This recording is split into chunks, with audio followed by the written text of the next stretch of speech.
Namaskar, welcome to this webinar. This is Radharanjitananda. So I'm now in Mexico, and this is our last class.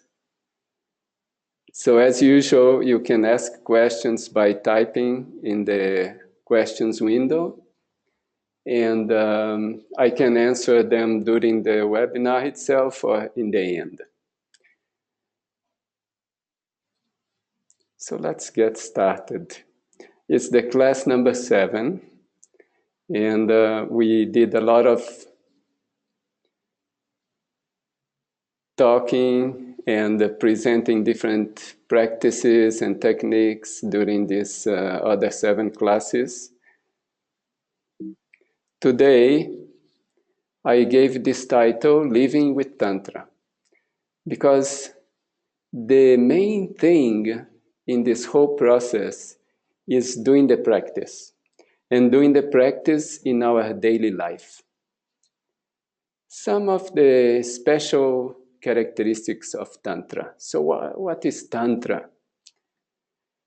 The essence, it is the process to transform latent divinity into supreme divinity. It means divinity is already within us in a latent form. Now we have to make it practical. We have to make that transformation. And what happens is that we have to awaken the Kundalini.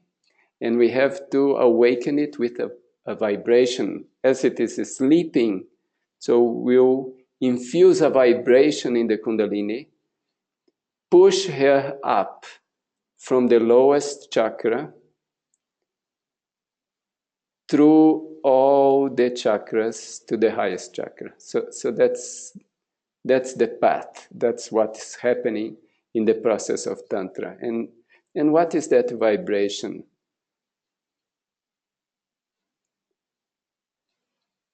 Now that vibration will liberate us from bondage. And bondage here means our mind is not free. Our spirit is not free. Oh, just a moment. Do a correction here. Okay. And this fight of Tantra is continuous. It means it's in our daily life, and it is normal, and it makes life also interesting. The idea is to control the extroversion tendencies of the mind. Usually the mind wants to go out, do so many things, being active in the world. Now we need to have some control over that. And at the same time, we need to infuse this vibration in our Kundalini to elevate it to the highest chakra. So these go together.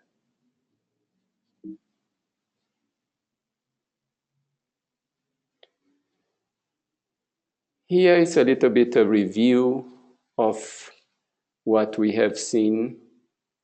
So from Brahma, okay, here is the nucleus, Purushottama. From Saguna Brahma, Prakriti starts to exert more influence over Purusha, and when there is influence of Prakriti over Purusha, the mind gets created. The first chamber of the mind is the Mahat, is the pure I feeling. Then the second, Aham, that's the I do, the part of the mind that has the capacity to do. Just keep in mind that it is not yet doing, it has the capacity to do. Now, when it becomes more externalized, the mind, then comes this part of the mind, the Chitta. So what is the Chitta is the done I. So everything that is kind of expressed by the cosmic mind is within the chitta. We can say that we are within the chitta of the cosmic mind. Now, as the mind gets more under the bondage of Prakriti, then the fundamental factors get created. Ether, air, luminous, liquid, solid. When it reaches to the solid, that's when unit beings get created, because in the solid factor can be divided into many beings. So many beings get created. Now these beings move in the path of evolution towards consciousness again. But now human beings, we can accelerate our movement. So we need to do that acceleration to reach the goal. Within our structure, within our human frame, it's like a miniature of the macrocosm. So let's say it's the microcosm. And within us, we have also the controlling points of the different factors. And then we have the controlling point of the chitta, and then we can withdraw from each factor, withdraw from the chitta into the aham. Now the aham meditates with the mantra. The mantra infuses an ideation in the aham that takes it to the mahat. And as we reach to mahat, the pure I feeling, then the individual mahat merges into the cosmic mahat, and that brings one state of realization, which we call savikalpa samadhi. But that's not the end, because in savikalpa samadhi, it's like we merge with saguna brahma. Saguna brahma is still under the influence of prakriti. We want to go beyond the influence of prakriti, so we have to go from saguna to nirguna brahma. And the bridge between saguna and nirguna is taraka brahma. So that starts the sadhana of taraka brahma. So the sadhana of taraka brahma to take us from saguna to nirguna. So here is more like this figure is like a review of what we have seen in the previous presentations. Everything will only happen due to our daily practice. And the daily practice of sadhana includes also the asanas and many other auxiliary practices that in our system we call the 16 points. And I'm going to review these 16 points today. Everything we are doing is to increase the reflection of consciousness. That's why when we meditate on consciousness, on Purusha. We meditate on Parampurusha. And we also want to decrease the influence of Prakriti. So everything we come in contact with, everything we utilize, our thoughts are sattvic. We are trying to use the sattvic guna, sattva guna, to liberate us from the bondage of tamaguna, the bondage of rajaguna. And that's the subtlest. Okay, I got a message here that the connection is slow, and if I want to turn off the webcam. If you feel the sound is not coming well, just give a note on the question window and then I turn off the webcam. Otherwise, I just continue like that. Okay.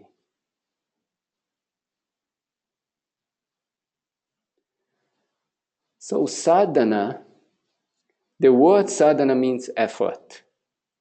So it's necessary some effort. We have to put a little bit effort.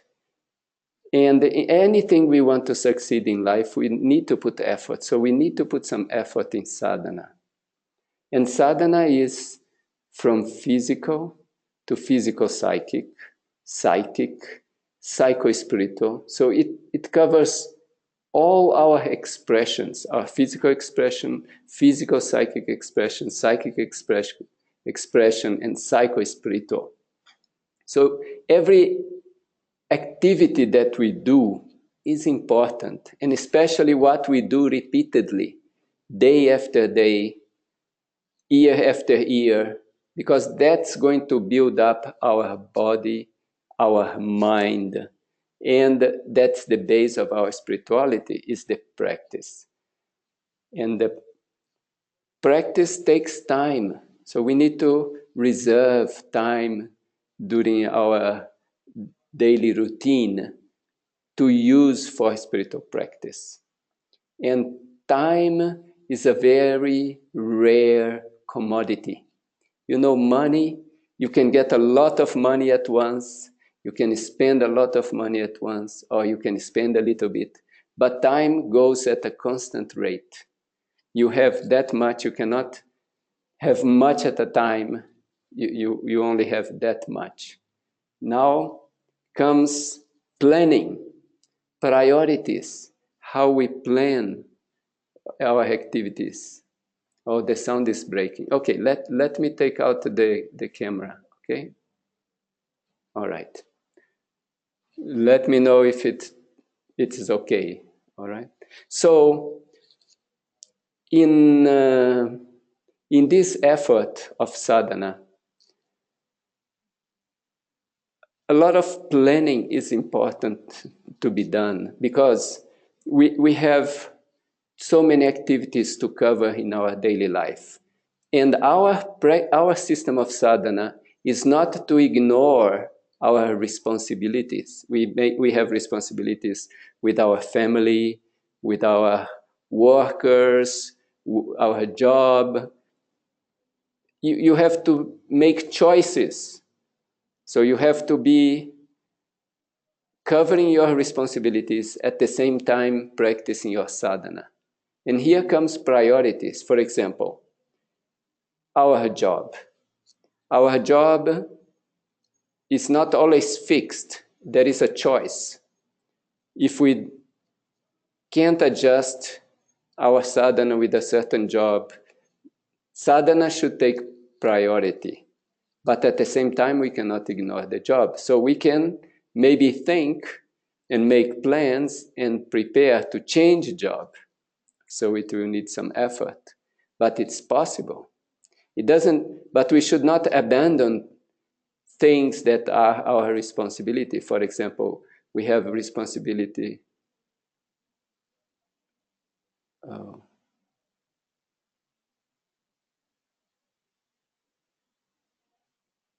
Okay. So we have certain responsibilities with our family. I just got a question here. I will answer in a few moments. Okay. So let me just move forward. I want to present a few of the important characteristics in Tantra. One is mantra. In mantra, there is Ishta mantra. Ishta mantra is very important. That is the mantra that takes us to the goal. And then there is Yantra. And in the figure, you can see the Yantra of Ananda Marga. Yantra is also very important.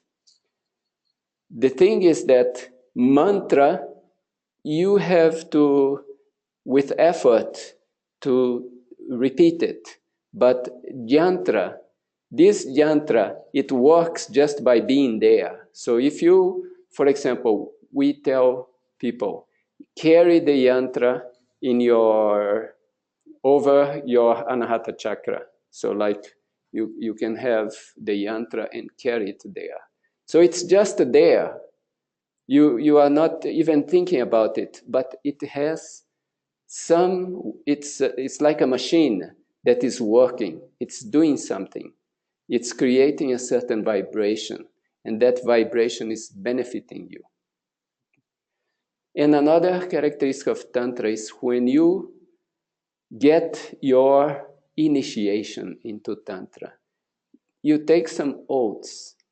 Usually, in the first initiation, you are taking that you will not do any harm to anyone. You will not hurt any other being consciously.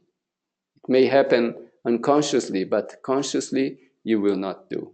Then you will do good to others. You will help. You will be of beneficial to others according to your capacity. And the number 3, that is to keep the secrecy of the mantra and the practice that you are doing. It means people can see you are doing, but they don't know your internal process. Why that is important? Because when you get a mantra in Tantra, that mantra carries a certain, let's say, energy or certain force, and you are holding it within you.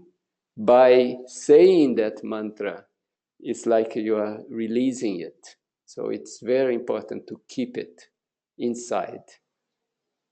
And telling of what you are doing, your practice with other people, will not benefit them because your practice may be different from the practice that would be good for them.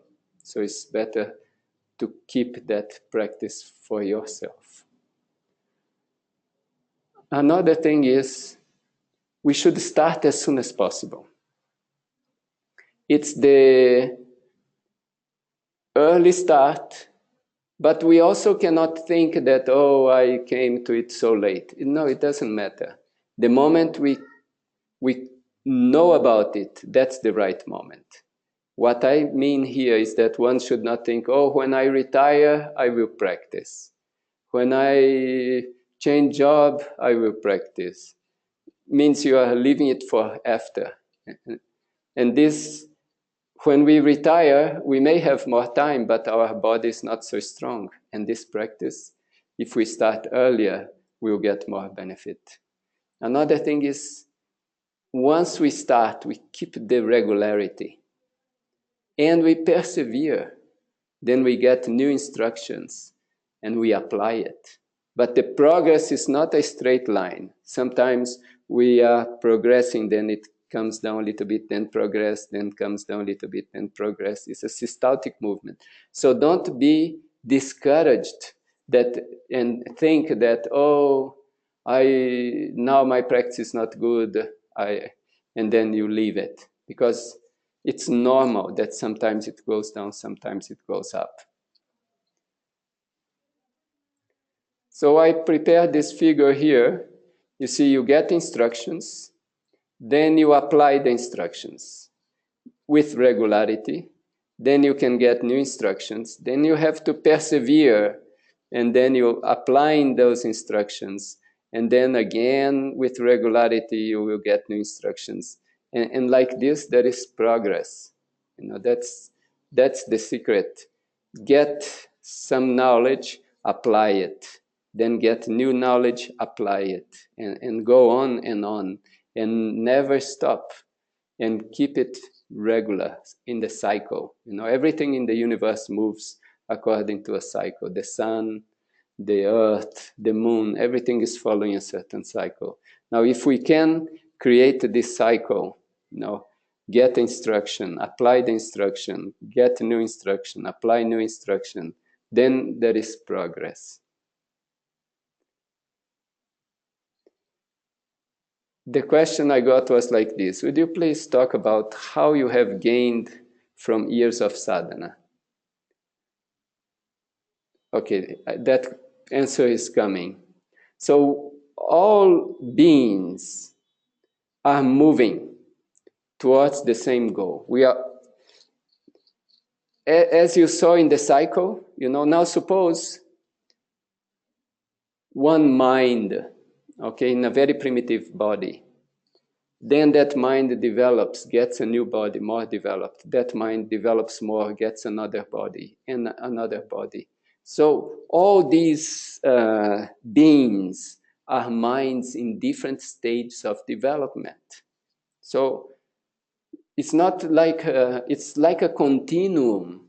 This mind of mine that today is in a human body, maybe before it was in maybe an animal body, and as it developed, it needs a new body, but it was in a plant body, and it was in a even more undeveloped body, but now it's moving. So we can look at the whole universe, the whole creation, and we can just see millions, billions, trillions of minds moving towards the same goal. And we are all on this movement, and as the more minds we help to move ahead, the more we are making this cycle move quicker. That's why service is very important. Service can be spiritual, like I help somebody in their spiritual life. Can be mental, I just help somebody in their mental development, removing some mental afflictions. I help somebody in the physical world, means they are hungry, I offer food. I can help humans, I can help other beings.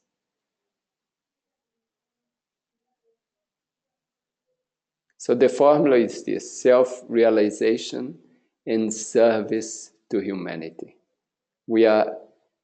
I'm struggling to realize myself, to come to my pure I, and to merge that I in the cosmic I. And at the same time, I'm serving other individuals, other I's to develop themselves. So that's service to humanity. Okay, before I enter into that, I will go into the questions. Now, Tantra is liberation from bondage. Now, what happens? The effect is kind of subtle in the sense that as we start practicing, we will see certain limitations in ourselves being dropped. For example, different bondages. Maybe we have shyness, or maybe we have fear, maybe we have indifference, and so many other bondages. And as we do the practice, these bondages go on dropping. They just disappear. It means that we don't have to directly work on that. Like the process I was explaining is like expansion. So in expansion, whatever is limiting you just is one day is not there anymore. So maybe we are very anxious as a person, but in the process of practicing, we will notice that one day this anxiety has reduced and reduced, and maybe it just is not affecting us anymore. And so that is the effect of the sadhana. Let's say in the beginning, we are very influenced by the external world. Now the external world, if something good happens, we become very happy. If something bad happens, we become very sad. And we are always influenced by the external world. But as we practice more and more, we will notice that these ups and downs in the external world have not such a strong effect on ourselves. It's like our base becomes very strong. So for me, I think that's one of the things I experience as I move ahead. I start understanding better what's happening around me. I also can maintain a certain stability, independent of what's happening in the external world.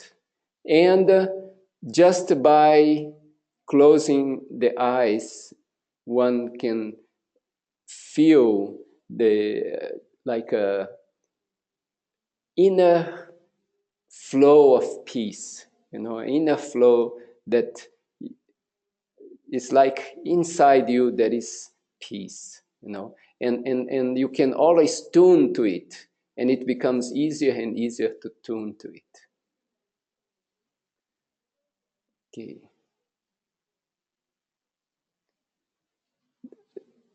One of the questions here: what causes the inanimate objects to move? In the process of pratisancharya, means the returning phase of the cycle, all objects made of five fundamental factors, there is this, it's like in that phase, consciousness is attracting, it's attracting. So it is the cosmic mind that takes the responsibility to move everything ahead up to the point that it comes to human being. When it comes to human being, then the unit mind starts working to move us ahead if we practice sadhana. So cosmic mind is, in elementary philosophy, those who took the course of elementary philosophy, it states that the desire of Saguna Brahma is to liberate all beings. And to liberate all beings, it made this system. Therefore, it is pushing everybody towards progress. So even inanimate objects, they are also moving towards progress. So everything is moving towards progress. Everything is changing the world. Even you see rocks today. You see a rock today. After, maybe it will take millions of years, but that rock will change. Maybe water will flow on it. It will become particles. Those particles will become minerals. Maybe those minerals will become a part of a human body. You see, so that cell that was in that stone one day became a cell of a human being. So this is always happening in the creation. Okay, so let me move a little bit ahead here. Let's see. All right. Today I wanted to do a brief review of the 16 points. I already presented many of the points. For example, all the points here I have introduced during the course. The use of water, the foreskin for men in the genitals is to be, if one is not circumcised, to pull back. Use of water after urination, defecation. All the hair of the body, and proper underwear. I talk about half bath, I talk about bath or shower, I talk about diet, I talk about fasting. So all this we covered during the course. I just want to put them here as being the 8 initial points of the 16 points. And you see they are very much related to the more physical aspect of the human being. So that's a very important part also, the physical body. We cannot neglect our physical body. It's the vehicle. It's the machine that's transforming physical into spiritual, physical into mental, mental into spiritual. So this machine, we have to take good care of it. It's very precious. It is also rare. There are billions, trillions, and infinite, not infinite, but so many different types of bodies. And we are lucky we have a human body. So we really should appreciate it and treat it in the best way possible. Then the point number 9 is the sadhana. That's like the middle. So it's the balancing point, the central point, sadhana. That's the base of Tantra. Now, when we get the initiation, we get a lesson of sadhana. And we progress, getting newer lessons of sadhana. And if we practice those lessons, we get ready for newer lessons, and there is always possibility of going ahead and learning more.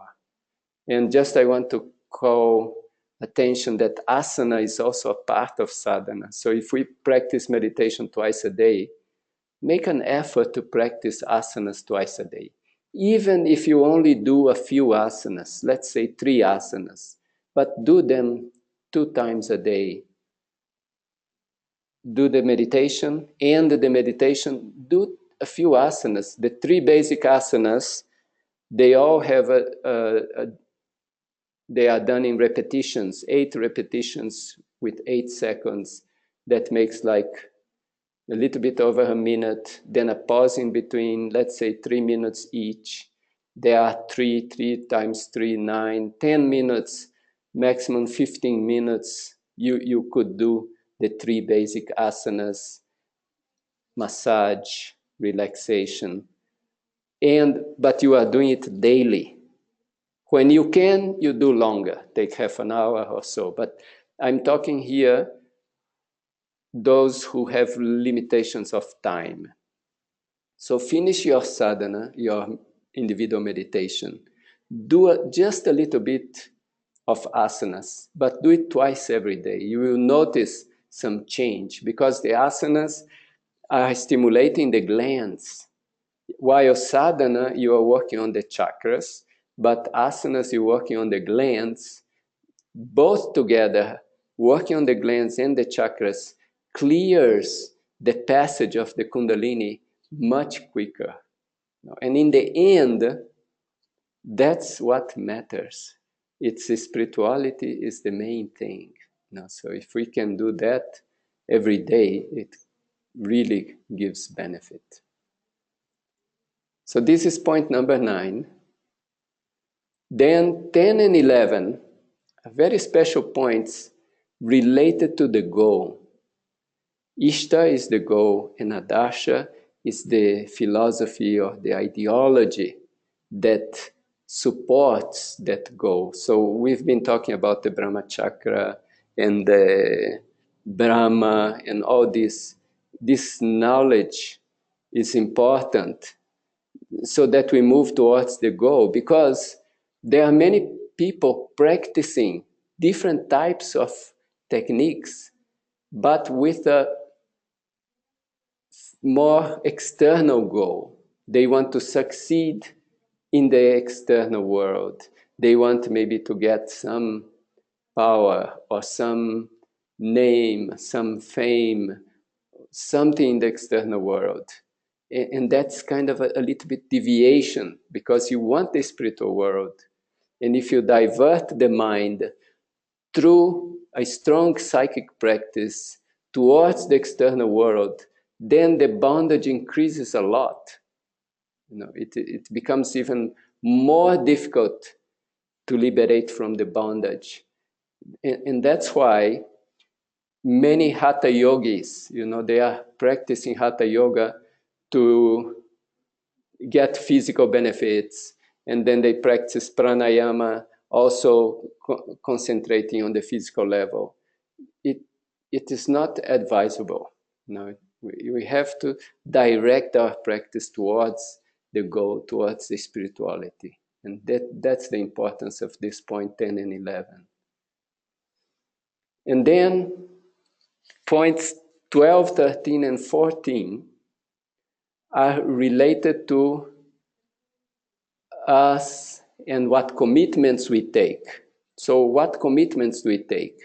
The oath is a commitment we take.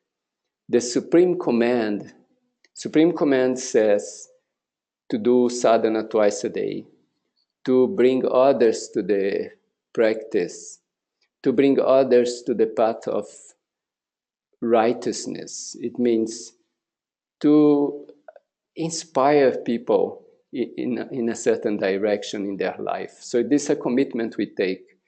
And conduct rules are rules that guide our conduct. It's also commitments that we take. So these points 12, 13, 14, it's like taking some commitments in our life towards spirituality. So that's the point 12, 13, 14. And point 15, 16 is related to collective movement.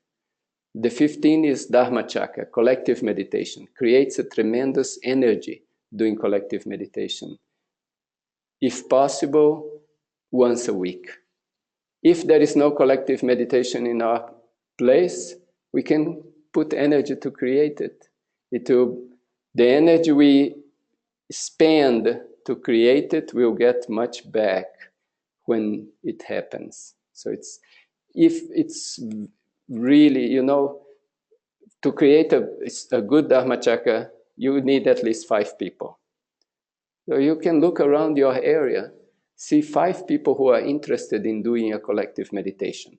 If you don't have 5 people who are doing the Ananda Marga practice, you can create a collective meditation a little bit more open, that anybody can come and join, and by inspiration, they may choose to do the Ananda Marga sadhana. So, and number 16 is basically 4 points in itself. It's repeating about the conduct rules, because many conduct rules are related to the collective. It talks about seminars to increase our knowledge, to participate in seminars and discussion classes like you are doing now. Number 3, to take some duty.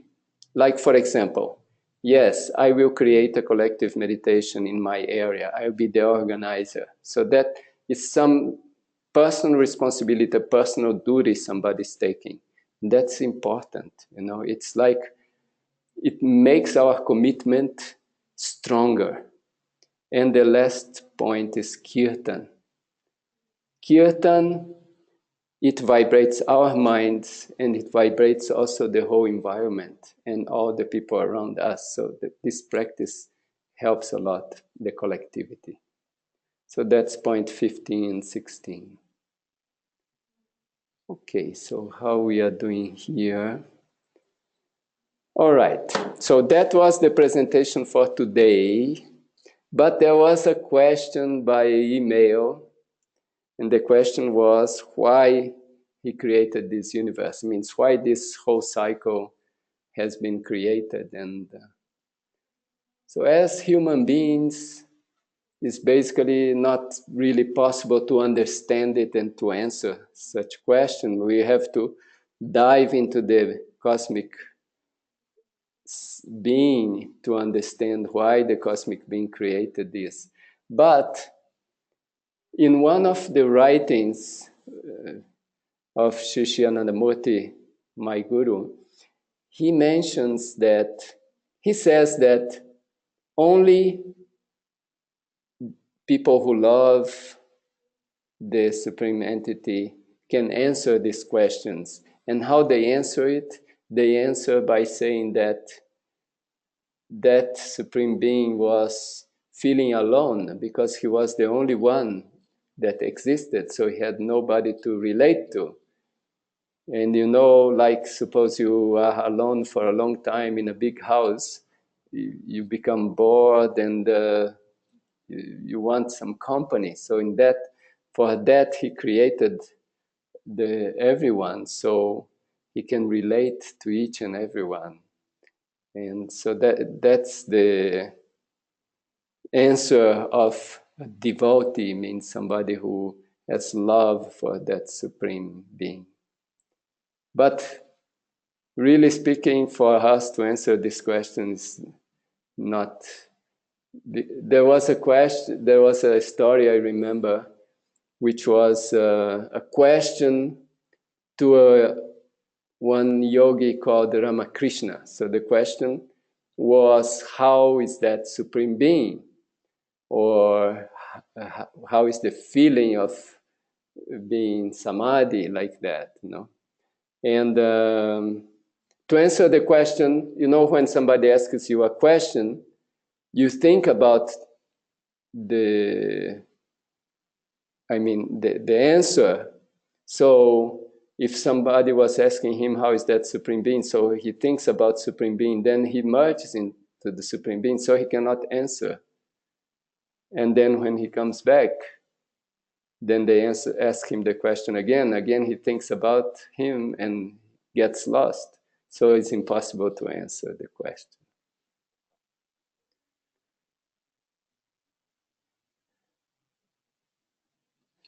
Okay, now let me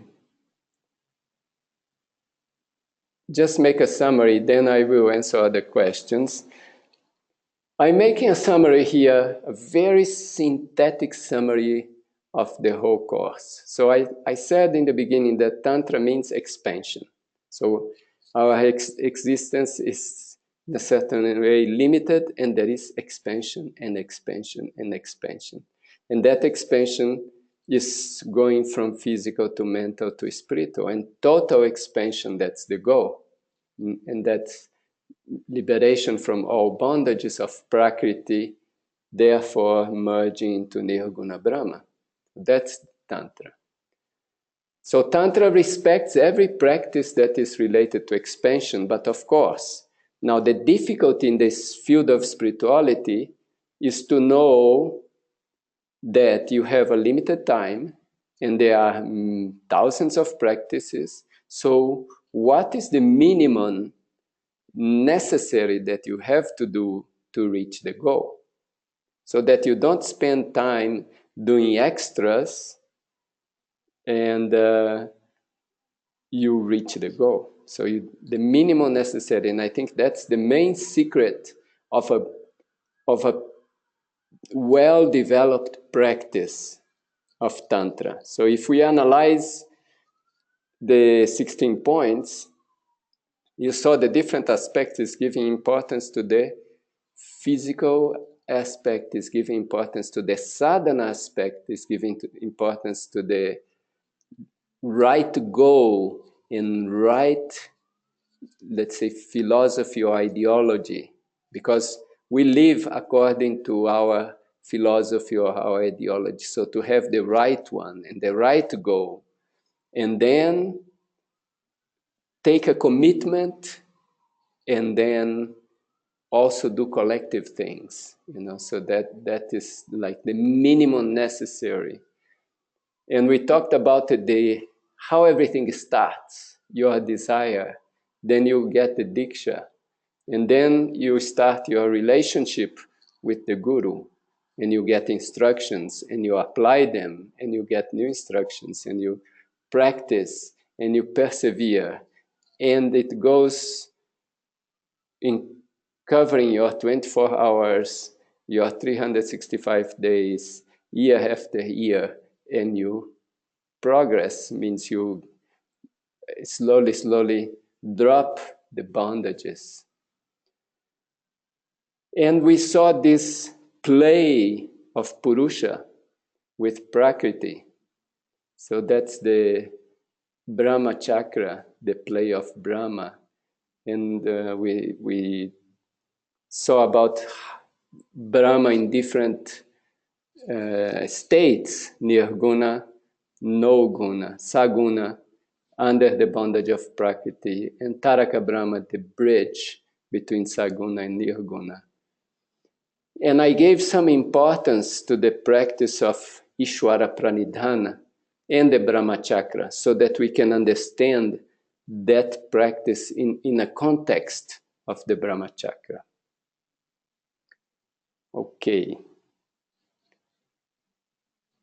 Another thing I wanted to request, those who can, and it would be good if everybody could do something, write something in your experience, how Tantra affects the life of a practitioner versus one who doesn't practice it.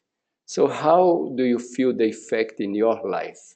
If you can write down about a page of that, your practical experience, that would be the assignment for the end of the course. And now I go to questions. So you can ask some questions. I kept a few minutes for that. And I do have one question here. Let me bridge to it. Okay, the question was related to the previous question, why the universe was created. So the Supreme has feelings like humans. Well, we are within the Supreme. So everything that is happening in this universe is an expression of the Supreme. And it's the system that the Supreme has created. So all the feelings we have are within the Supreme, because everything is within this cosmic mind. We are an expression of the cosmic mind. So everything that is happening within the Supreme. But what's the goal of everything that's happening? To liberate all beings. So that's the goal. So everything that's happening, if we observe whatever is happening in the world today, everything is happening to accelerate the progress of every being towards liberation. So many things we may see and think, oh, this is bad, that is bad. But it's very difficult to judge what's bad and what's good. In the end, what's good is what brings everybody towards the Supreme, and what's bad, it's to what keeps people away from the Supreme. So there is nowadays a kind of a polarization.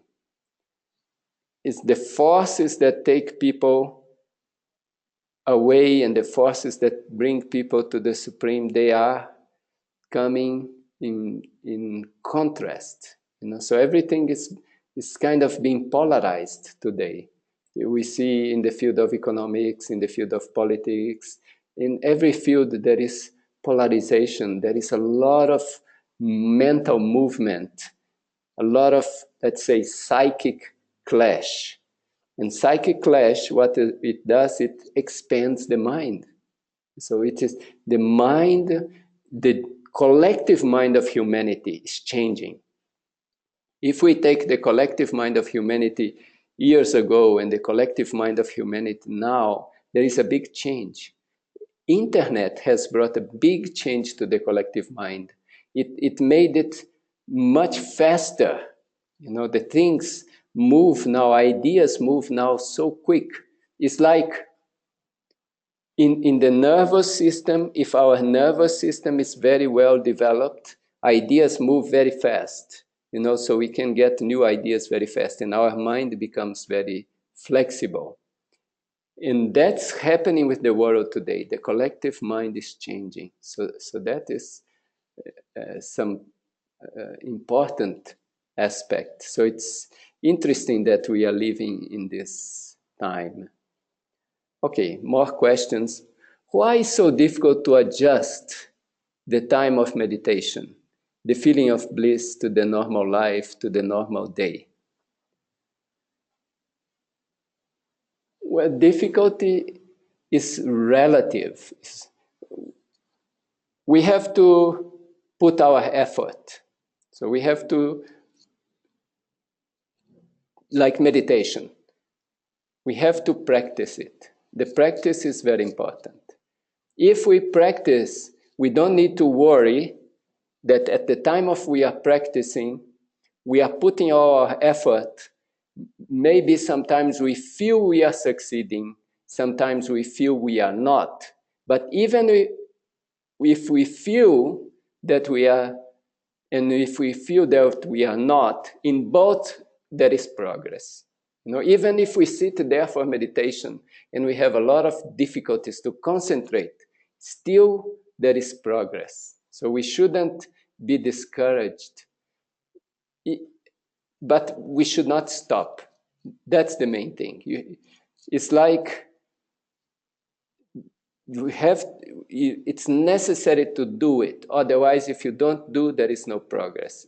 Just imagine you go to the gym to do exercise. You are an athlete. You are going to go to a competition. You have to practice. You have to train every day. If you stop training, then your you go out of shape. So you have to keep training. But some days you will get very tired. Some days you can play very well. Some days you cannot. But still, the practice is important, not to give up, to continue. And as we move forward, we will feel benefit. And when we look back, then we'll think, oh, I made a lot of progress. But when you are doing it, you don't notice. It's like a child that is growing. The child doesn't notice he or she is growing. But when they measure the height, then they see, yes, I'm growing. I grew so much. But one is not really conscious that one is growing, but one is growing. In the same way, if we are practicing, we are improving. And today, there may be something that is creating an obstacle to us. But after some time, that obstacle will be gone, and we'll even forget that we had that obstacle. And then we are moving to a new obstacle. And then there is progress. Okay, there is one more question. Oh, about the assignment. When do you want the assignment? I think if you do as soon as possible, you will be able to do it better. So let me say within a week would be good, but I know that a week can pass very quickly. I will give like 10 days, if you can give within 10 days. Just think that next week you don't have a class because the course ended. So the latest you use the time of the class next week to do this assignment. So then within a week you will finish it. And then you have a few days to think about it, to improve it. Let's say 10 days or 2 weeks maximum. If it goes longer than that, you will just forget. In this assignment, you look into what we covered during the course and try to find those elements in your experience. Okay, that would be a good way to assimilate the course. Okay, I have a few more questions here. Let me start from this one. Will there always be obstacles? I think there will always be obstacles because that's the way to develop, Imagine, I always like to use this comparison about somebody doing exercises, physical exercise, because it's easy to picture it. It's like asking somebody that, okay, when I come to the gym to do exercises, do I always have to let's say, use weight, or should I just do the exercise without any weight? If you do without any weight, you will soon go out of shape. Like suppose you want to make your muscles, keep the strength of your muscles, There is also calisthenics or push-ups. Push-ups, you are actually using your body as the weight. And so always there has to be a little bit obstacle so that the exercise becomes effective. Otherwise, that exercise, it doesn't have much effect. So the same way in the spiritual movement, the obstacle will always be there. It will change. What was a big obstacle today will be no obstacle in the future. It's like you start lifting 10 pounds, then you go to 20, then you go to 30, then 40. Then when you are in 40, the 10 pound is nothing. And then you go, and so on. No? So the obstacle will always be there, but the obstacles of today, when you look at them tomorrow, it will be like small pebbles. No. Okay. Another question here. Could you please show the question for the assignment again? Sure. Let's go back to it here. Okay, wait. Yes, there. So the question is this one.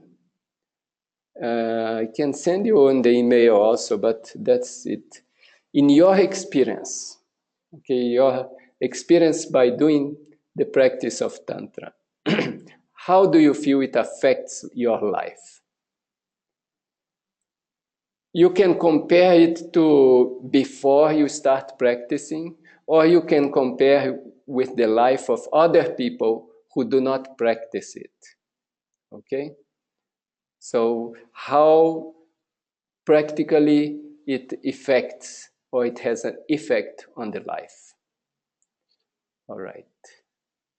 Okay, let me see. There are more questions here. Okay, there.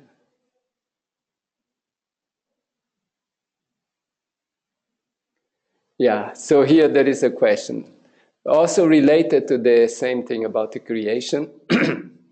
But before the creation, the Supreme was Nirguna. How did he feel lonely? That's why I said that we can't understand it until we understand the cosmic mind. So we can, let's say, why did he create it? It doesn't make sense. But at the same time, we are here and it has been created. So it must make some sense. So why has it happened? You know? Only if we can merge our mind into the mind of Brahma, then we can understand his mind. Okay, then other questions. How to transfer the feeling of bliss to the day-to-day life. The feeling of bliss, it's like a subterranean flow. You kind of have to connect to it. And then whatever you do in your daily life, that flow is still going underneath. So in the beginning, it will be an effort. Now, what is the instrument that can link our mind to the Supreme? The mantra. Mantra is like the instrument we have to keep the connection. We can keep the mantra always in our mind. Every time we breathe, we keep the mantra. So in the beginning, it's an effort. It's, let's say, a theoretical thing. But as we move forward, it becomes more practical. So the feeling, like when you repeat the mantra in the beginning, you don't really feel so much the meaning of the mantra. But as you practice, as you practice sadhana, the mantra becomes more real, to the point that repeating the mantra has an immediate effect on ourselves. So one practical way to connect our day-to-day life with bliss is by doing our day-to-day life, carrying on the repetition of the mantra within the mind.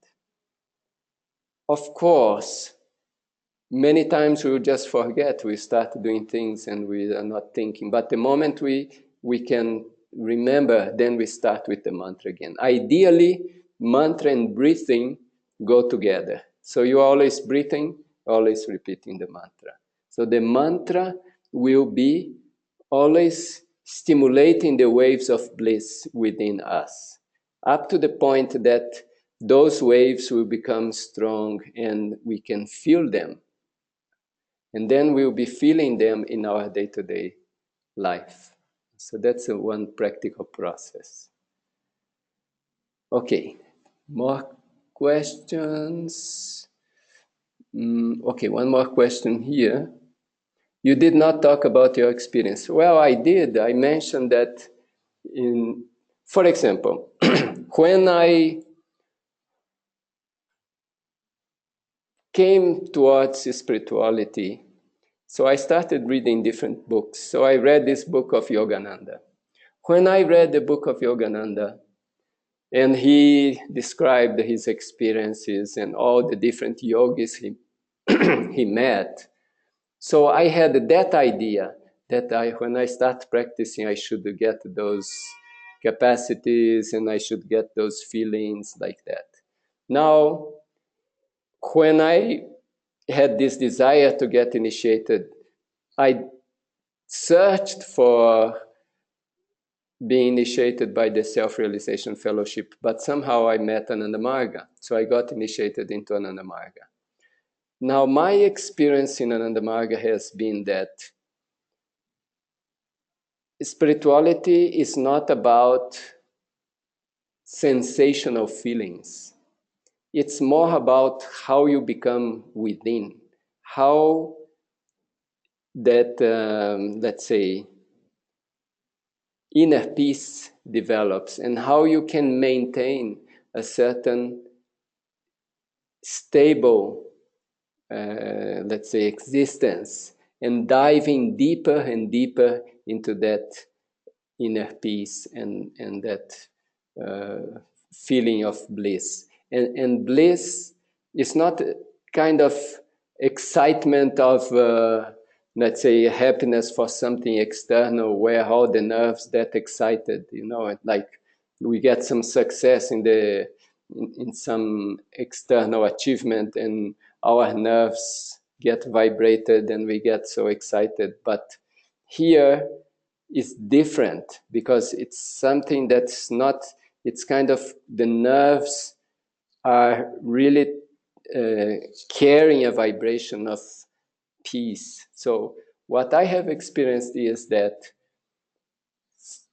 if before I had ups and downs, let's say, according to the weather, the place, the people, what's happening, slowly, what remains is a constant feeling of kind of satisfaction or fulfillment or peace inside.